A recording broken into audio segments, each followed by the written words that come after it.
من بچه شیعه هستم، خدا را می پرستم، خدای پاک و دانا، مهربان و توانا. پیامبرم محمد که با او قرآن آمد، دین را به ما رسانده، او ما را شیعه خوانده.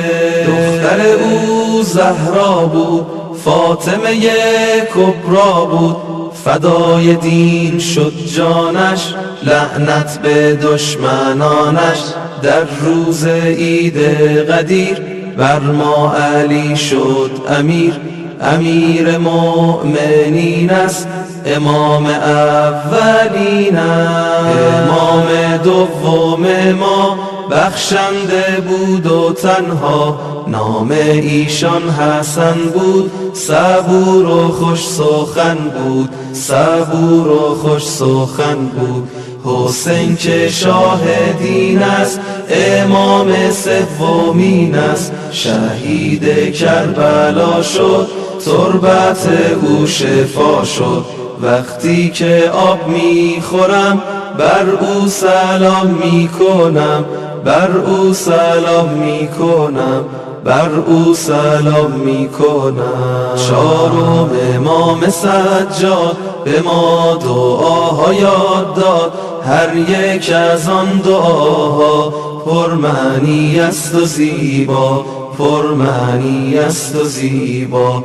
پنجم امام باقر که علم از او شد ظاهر، شاگردها تربیت کرد، اسلام را تقویت کرد، اسلام را تقویت کرد. ششم امام جعفر برای شیعه رهبر، صادق و راستگو بود، خدا هم یار او بود، خدا هم یار او بود.